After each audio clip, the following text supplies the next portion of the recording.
Now, diplomatic efforts are gathering pace in Europe and in Washington, with leaders signaling readiness for dialogue. Russia has also indicated openness to talks, though differences remain. The path to lasting peace is still uncertain. DD India's Rahul Upadhyay has the report.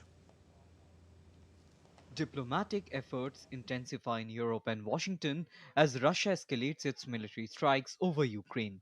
European Commission President Ursula von der Leyen told lawmakers in Strasbourg that Europe must maintain pressure on Moscow until a just and lasting peace is achieved. She welcomed US President Donald Trump's involvement in peace efforts, stressing that Ukraine's future lies within the European Union.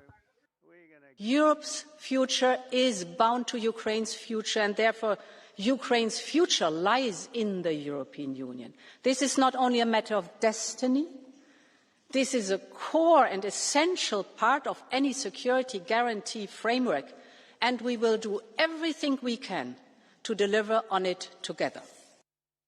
A US-backed 28-point peace plan surfaced last week.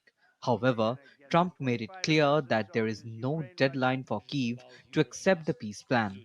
I don't have a deadline. You know what the deadline for me is? When it's over.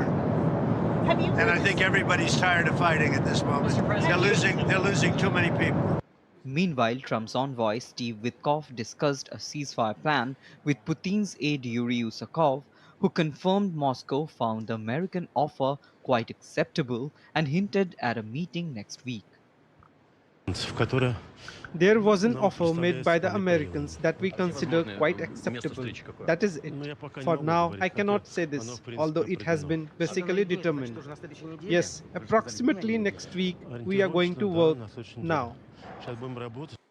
President Vladimir Putin also signaled readiness for dialogue, saying Washington understands the complexity of the Ukrainian issue and Russia seeks results by peaceful means. I will be happy to inform you about the direction of achieving acceptable and sought-after result for us in Ukraine by peaceful means. I know you are keeping track of it and you are always concerned about it. You are one of the people who strive for this conflict to be over. But Deputy Foreign Minister Sergei Rybkov insisted Moscow will not compromise its core interests. Even as talks continue, the conflict rages on. Russian forces launched a massive drone assault on Zaporizhia overnight, injuring 19 people and sparking fires across the city. Ukraine's Air Force claimed that it shot down 72 of 90 Russian drones along with 2 ballistic missiles. Diplomatic maneuvering may be gathering pace, but the battlefield reality underscores how far a lasting peace still is. Rahul Upadhyay's report for DD India.